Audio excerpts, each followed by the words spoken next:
आज हम बात करेंगे ओबीलिया के जीवन चक्र के बारे में।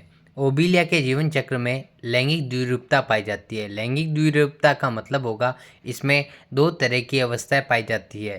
पहली अवस्था होती है मेडूसा और दूसरी होती है पॉलिप।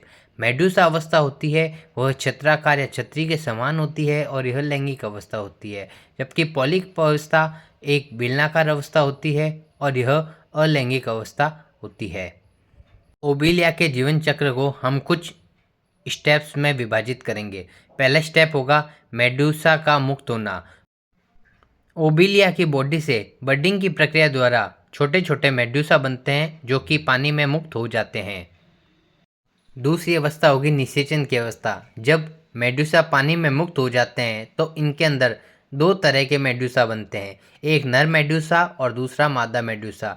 नर मेडूसा शुक्राणु यानी स्पर्म को उत्पन्न करता है, जबकि मादा मेडूसा अंडाणु या ओवम को उत्पन्न करती हैं। ये दोनों स्पर्म और ओवम जल में छोड़ दिए जाते हैं और जल में इन दोनों का मिलन होता है, जिससे यह एक तरह का भाई निषेचन कहलाता है और निषेचन की प्रक्रिया के द्वारा युग्मनज या जाइगोट का निर्माण होता है।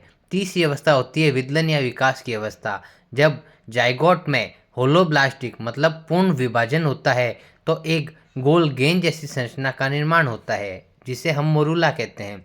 मोरूला बाद में धीरे धीरे एक खोखली संरचना में बदल जाता है, जिसे ब्लास्टुला कहा जाता है। ओबीलिया के जीवन चक्र की चौथी अवस्था होगी प्लेनुला लार्वा अवस्था। यह बहुत ही महत्वपूर्ण अवस्था होती है। इसमें ब्लास्टुला में गैस्ट्रुलेशन मतलब गैस्ट्रुलेशन की प्रक्रिया के द्वारा एक लार्वा का निर्माण होता है। यह लार्वा पेनुला लार्वा कहलाता है।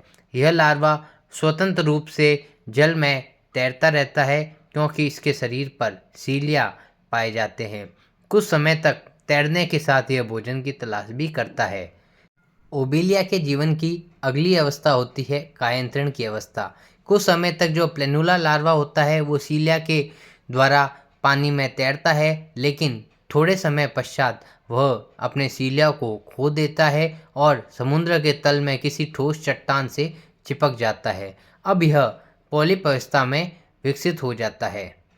अगली अवस्था होती है नई कॉलोनी के निर्माण की अवस्था। यहाँ पर जो नए पॉलिप हैं वो विकसित होकर अलैंगिक जनन करना शुरू कर देते हैं और ओबीलिया के शरीर पर नई नई शाखाएं बनना शुरू हो जाती है। इस प्रकार एक पूर्ण ओबीलिया की कॉलोनी का निर्माण होता है।